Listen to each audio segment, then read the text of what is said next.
가짜를 만드는 게 대부분이죠. 그만큼 허약하다는 얘기예요. 게임이 안 된다고요. 북한은요 정말 큰일 났어요. 그냥 입구에 딱 때리면요 그냥 무덤이 됩니다. 무덤. 북한은 아무것도 아닙니다.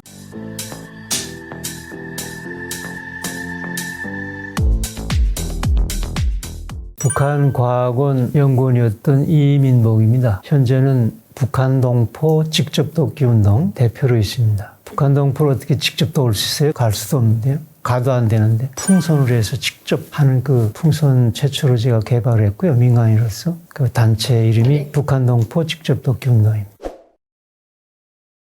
그냥 주식은 옥수수예요. 또 여기처럼 무슨 찰옥수수 생각하는데 사료용 옥수수. 여기 사료용 옥수수도 미국서 수입하는 거 보면 아주 특등 옥수수래요. 북한은 진짜 뭐 찌들린 그냥 그 매옥수수마저 사료옥수수마저 없어서 굶어 죽는 거죠. 기본이 그겁니다. 거기에 무슨 밀가루 음식이라면 최고의 음식이고요. 원래 국제시장에서는 밀가루가 제일 싸요. 밀이 많이 생산되니까. 근데 북한에서는 제일 귀한 게 밀가루, 그 다음에 잎살, 벼, 그 다음에 옥수수예요. 크게 보면. 그게 왜 그러냐면은 왜 밀가루가 국제시장에서는 가장 싼데 옥수수보다 싸요. 어찌 보면. 근데 왜 귀하냐? 북한에서 자체 생산을 안 해요.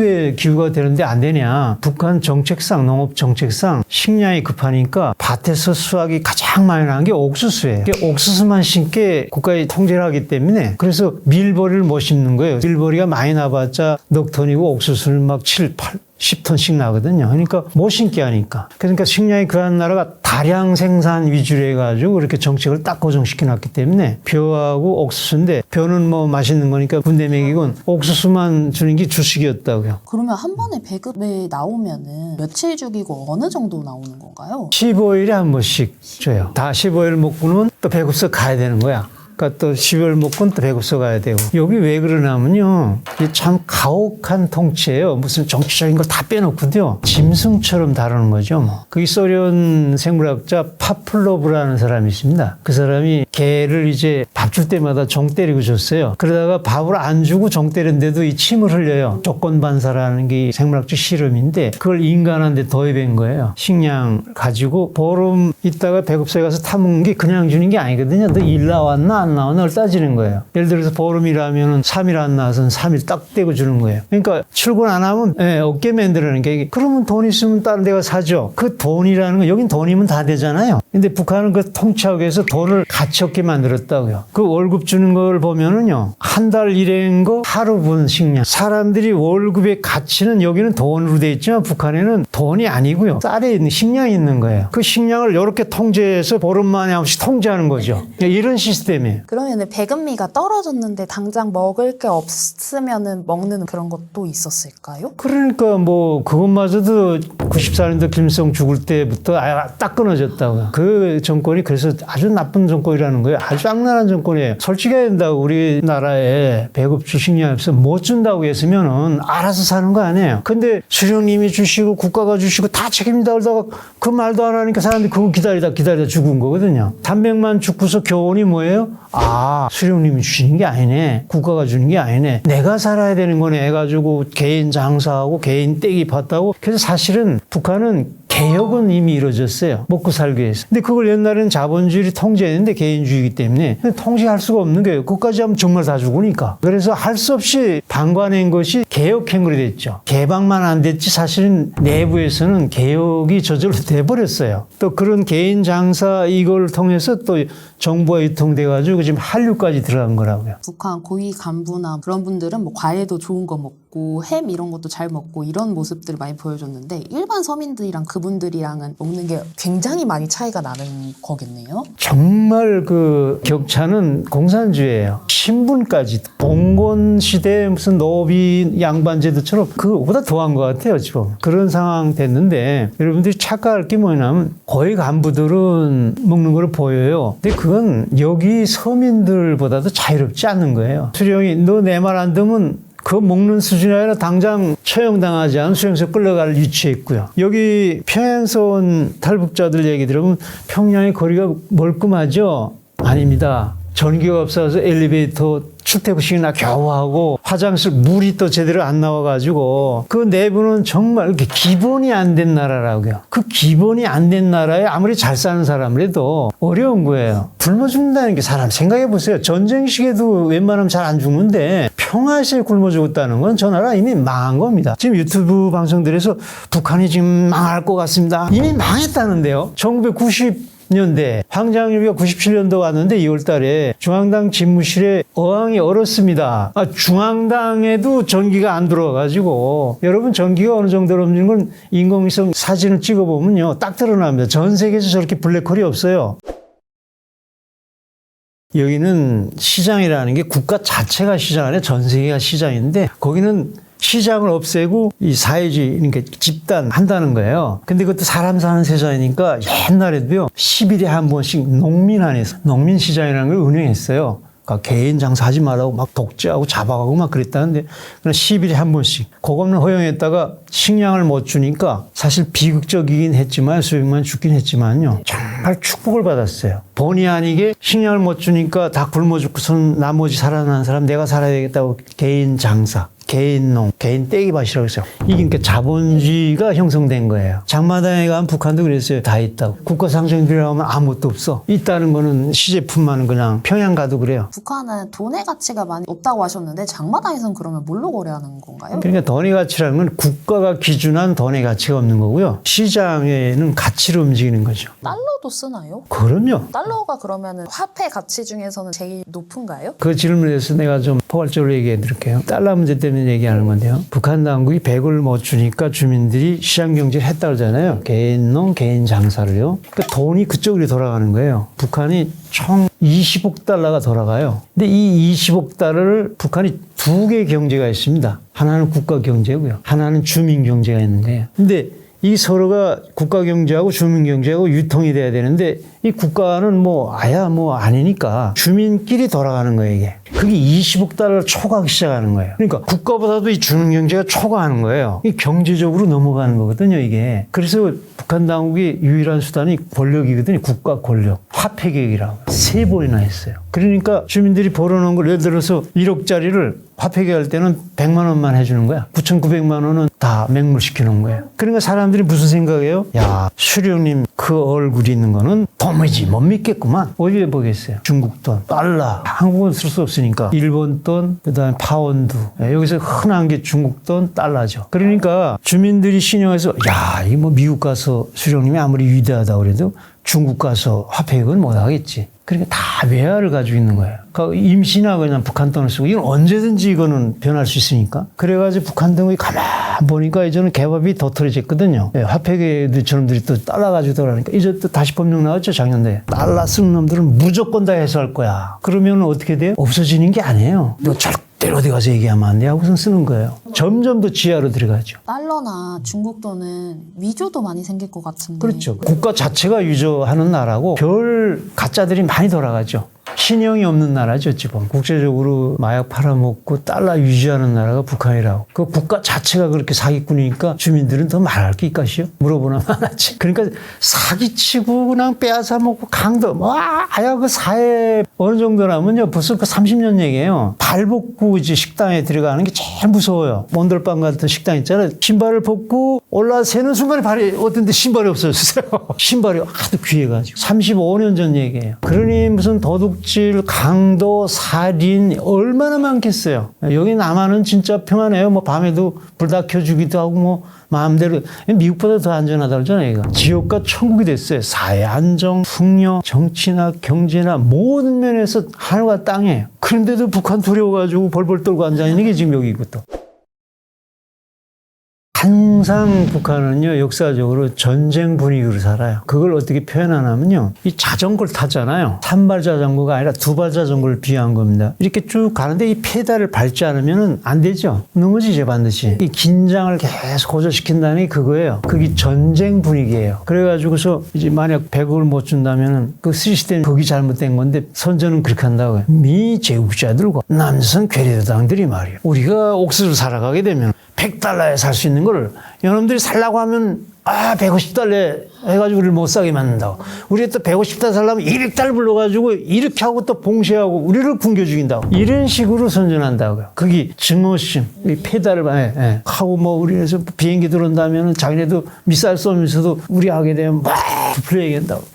하고 우리 지금 배시대기 오빠도 말이야. 핵무기도 그래서 만들어야 된다고. 전 참으로 뭐 이런 식이라는데 항상. 그렇게 폐쇄가 특징이 그걸 활용을 하는 거예요. 정보를 모르니까. 유치원생 때부터 막 군사교육한다라는 그럼요. 얘기도 있던데 실제로도 그런가요? 그 군사문화라는 게 그거예요. 북한은 철저히 군사문화라고요. 전쟁을 하려니까 군사문화를 하죠. 어린애 때부터 산소공부까지 그런다고요. 예를 들어서 뭐 더하기 빼기 이걸 할 때도 미국 놈이 10놈이 나타났습니다. 영국적 인민군이 7놈을 쏴 죽였습니다. 나머지는 도망갔습니다. 몇 명입니까? 이런 식으로 산수풀이에도 사상이 들어가 있는 거예요. 전쟁 분위기. 그 애들 놀이가 전부 군사놀이예요. 미국 놈 대가리 꺼내고 총 가지고 와서 때리고 뭐 이런 거예요. 다. 그런 군사문화 전쟁 분위기라는 걸로 왜냐하면 사람들을 그렇게 증오심으로 다 외부에 달리는 미국과 남수성 그렇게 운영한 나라인데 이게 개방되면 이게 거짓말이 드러날까 봐 개방을 못하는 거예요. 본질이 그거예요. 이 거짓말 때문에 못하는 게 북한은. 특히 수령이 거짓말이 아주 이 중국이나 소련, 스탈린도 그렇게 거짓말한 적 없어요. 그렇게 하고 모태똥도 거짓말하는 거 없어요. 또 그들은 또 유업도 있어요. 큰 업적이 있다는 소리예요. 근데 김일성은 업적이 아무것도 없어요. 나라를 해방시켜 무슨 왜 소련 군대에 있다 총 한 방 안 쏘고 들어왔거든요. 근데 업적은 없는데 항일투쟁 그것도 업적 없어요. 중국 공산당으로는 그냥 몇 명 데리고 마적질을 하다가 소련 도망가가지고 소련군 대위였다고요. 그러니까 8.2 해방 끝난 다음에 9월 23일 날인가 소련 배 타고 원산항으로 들어온 사람이 하나 이바지한 거 없다는데 총 한 방 못 쐈다는데 나라 동료. 그런데 북한 들어가보세요. 개선문이라는 게 있습니다. 나폴레옹보다 더 크게 만들어놨어요. 수령님께서 일제를 타도하고 나라를 해방했다. 그러니 이렇게 신을 만들어 놓은 거거든요. 그 다음에 6.25 전쟁 지가 일으켜놓고서는 미국과 남조선이 침공한 걸 내가 막아줬다. 내가 너희들을 탄생시켰고 너희를 보호한 오보이 수령님이야. 이렇게 해서 무상화해 놓은 거거든요. 그래서 눈물을 흘린다고요. 죽었을 때 보세요. 얼마나 통곡하고 그래. 왜? 그 은인이 죽었으니까. 그렇게 세뇌된 거예요. 근데 개방해 보세요. 완전히 사기꾼이야. 총 한 방 안 쏘고. 야, 이런 사기꾼이 어디 있어? 그 철전지 원수라는 미국을 오히려 미국이 해방의 은인이야. 미국이 개선을 세워놔야지. 어떻게 김일성이 6.25는 또 지가 해놓고 이것도 사기인데다가 이건 완전히 전범자야. 그게 어떻게 통치하겠어요? 그래서 죽어도 개방을 못 하는 거예요. 중국이 가장 가까운 나라인데 북한에서는 그 등서평해 때부터 그 김일성의 친구거든요. 개방하라고. 근데 김일성이 알면서도 개방 못 하는 게 나는 이거 개방하면 이 사기치는 거 다 쉽게 말하면 사기친 거 다 드러나면 하루아침에 사기꾼에다가 전범자에다가 뭐 어떻게 통치해요? 국력에 대한 것만 이제 간단히 말씀드릴게요. 그 인공위성 사진 보세요. 야밤. 지금 여기 사람들 있잖아요. 힘이 철철 넘칩니다. 공군 경제력밖에 안 된다는데 북한이. 이 세상에 전기가 없는 나라가 북한 하나예요. 근데 그 미사일이나 핵무기 몇 개 가지고 벨벨 떨어요. 그 미사일, 핵무기는 왜 만드는 줄 알아요? 너무너무 해볼 게 없어가지고. 남한이 그새 너무너무 커가지고 상용무기는 아예 게임도 안 돼. 근데 이놈은 공격하려는 게 아니라 지가 살아야 되는데 핵무기를 가지고 있어야 나 죽이려면 나 이거 터뜨리겠어. 가고 겉으로는 그러는 거예요. 외교적으로는요. 너희 남조선은 아무것도 미국 놈 때릴 거야. 미사일도 가짜. 김길성 기자 얘기잖아요. 제가 있을 때 보는 게 시제품 10개 만들면은 겨우 한두 개 그냥 시제품을 빼빠 만들어서 만든다고. 계열 생산을 해야 되잖아요. 근데 빼빠 밀어가지고 그거 어떡하겠어요. 그거 몇 개 해가지고서 그 가짜를 만드는 게 대부분이죠. 폐쇄 사유니까 그걸 이용하는 거예요. 뭐 조사를 하겠어요? 어떻게 하겠어요? 꼭 김정은이가 뭘 만들었다면 꼭 가서 아니 끝까지 배 하나 만들고 이번에도 배 만드는데 무슨 아니 미국이나 우리 남한이 뭐 만든다 대통령이 가서 하는 게 있어요? 그거 아니래도 할 게 많은데 그렇지 않아도 든든한 건데 뭘 그만큼 허약하다는 얘기예요. 그래서 김길성 기자 얘기잖아요. 그래도 그 배부른 돼지 새끼라도 그래도 돼지 새끼인데 북한은 고양이 새끼라고 귀때기 하면 돼지 귀때기 물어보라고. 돼지를 어떻게 죽여요? 나는 코끼리를 비해요. 게임이 안 된다고요. 지금 내가 이 비라 쓰기 위해서요. 그 군사 본다고요. 예, 또 과학자로서 본다고. 북한은요. 정말 큰일 났어요. 내가 볼 때도요. 지금 땅굴 다 해놨거든요. 군수공장도 그래, 대포도 그래, 미사일도 그래, 비행기 뭐 다 왜 6.25 때 하도 터져가지고요. 다 땅속에 있다고요. 그게 무덤이에요. 그게 이전 왜 무덤이 된 줄 알아요? 그게 베트남 전쟁까지는 가능했어요. 이게 안 된 건 왜냐면 1990년도에 걸프전 있잖아요. 이라크 전쟁 1차 딱 보여준 거예요. 그때 사담 후세인이 정말 자신했다고. 세계 4위였다 군사력. 제2 베트남 맞는다고 그랬다고 후세인이 그 옛날식 사고로 소련제 최신형 기름 있어서 다 갖다서 놨거든. 북한보다 더 강력했다고요. 해보자오 했는데 어떻게 됐어요? 신문이 있어. 근데 어떻게 쳐요? 미국 놈들. 이제 달라져가지고요. 스마트 시대거든요. 그러니까 레이더부터 때리잖아요. 스텔스 F-111 그거 들어가가지고 눈 다 멀게 하는 거예요. 귀도 다 멀게 하고. 이번에 이란도 그랬어요. 비행기가 다 들어가잖아. 그만큼 방어 능력이 이미 다 방공 다 깨진 거예요. 그 이란도 보통 나라가 아닙니다. 그 멀쩡한데도 얻어 터지잖아, 지금. 그 다음엔 기지 다 때리는 거야, 그냥.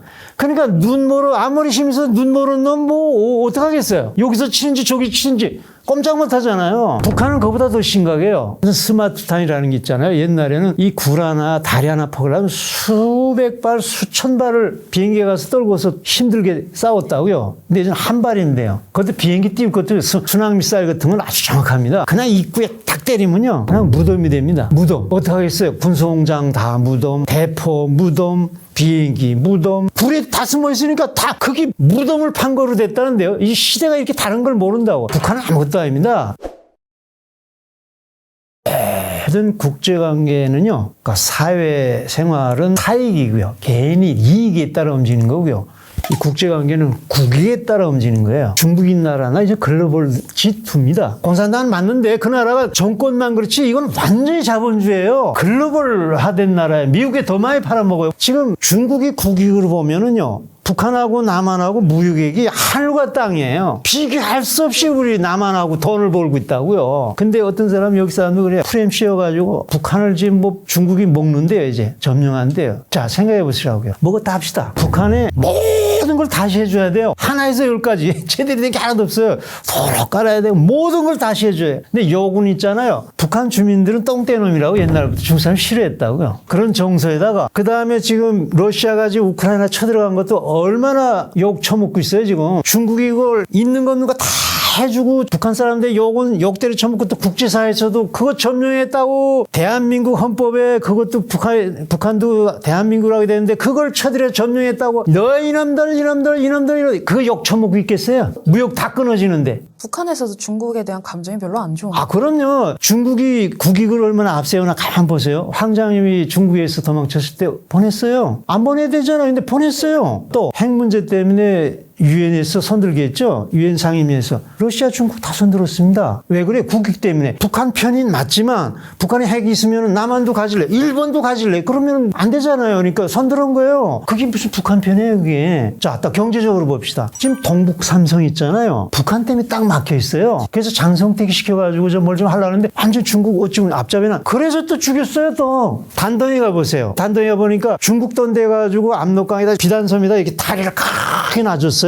너희들 이렇게 개방하기 어려우니까 그 비단섬 다리 거기서만 하자. 자유무역교 홍콩처럼. 그것도 못해요. 중국 사람들 아니야 완전히 깡통 찼다는데 그 예산 다 낭비하고. 중국도 골치 아픈 거예요. 그러나 정치적으로는 같은 공산당이니까 전기금 뭐고 대가 있을 때 주는 거예요. 옛날엔 좀 공짜도 줬는데 하도 이제 공짜로 주니까 왜 공짜로 줘요 중국도. 그래서 북한도 지금 겨우 그냥 죽자를 만큼씩 주니까 이상하다. 러시아 전쟁이니까 러시아하고 딱 붙잖아 지금. 그래가지고 러시아에다가 무기 갖다 하고 밀가루 가지고 원유 가지고 군사기술 지금 짝짝꿍이 치잖아. 그러니까 중국이 또 아주 싫어가지고 말이야. 시진핑하고 뭐 김정은이 같은 뭐 비석도 다 없애고 뭐 그랬다 그러잖아. 지금 화가 나가지고. 그런 판에 국익 때문에 그런 거예요. 국익 때문에. 중국 국익으로 생각해 보세요. 북한하고 무역하는 건 야만하고 우리는 엄청난 무역입니다. 남한이 더 소중한 거 아니에요. 국익으로 볼 때. 그러니까 통일되면은 동북 삼성이 열려요. 일본이 열리면 일본은 이거 해저 터널 뚫을 거예요. 세계 경제 지금 3위 됐다. 3위에 2위에 러시아 자원 이게 뚫리면 다 좋은 거 아니에요? 러시아가 반다겠어요. 중국이 제일 좋아할 거예요.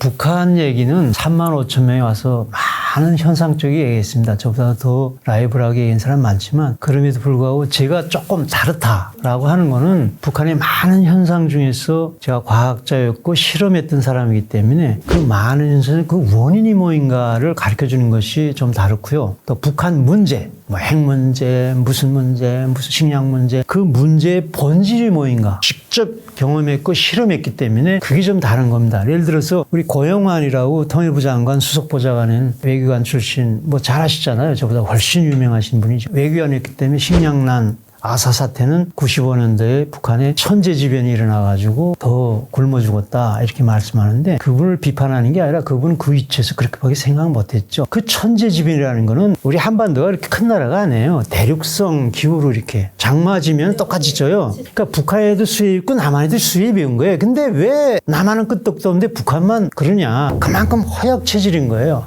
말기암 환자 되는데 감기 걸린 거야. 여기는 뭐 감기 걸려도 끄떡없는 나라인 거야. 근데 왜 그렇게 체질이 약하냐? 그 원인이 뭐냐? 그게 자연지의 한계 요인이지만 그의 근본은 그 공산주의 시스템. 그 시스템이 뭐냐? 내 것이 아니라는 거. 여기 저 김동순가 그 정말 북한에 있을 때는 그 너무 높은 분이기 때문에 저 같은 건 사실 과학자 만날 수도 없는 그런 분인데 그분이 모든 걸 우리가 더 잘 알죠. 그래서 권위가 있고 우리 정부기관에도 연구관이 하는데 그분이 하나 얘기하는 거는 북한이 어려워진 거는 90년 들어가지고 소련이 붕괴되고 동권이 붕괴돼가지고 지원이 끊겨서 그럽니다. 그래서 더 그렇게 됐습니다. 얘기하는데 그것도 한계 현상은 맞아요. 그러나 그러면 왜 동권과 소련은 붕괴됐어요? 네고시아는 시스템이 붕괴됐기 때문에 그게 한계 요인이지만 본질은 아니라는 것이죠.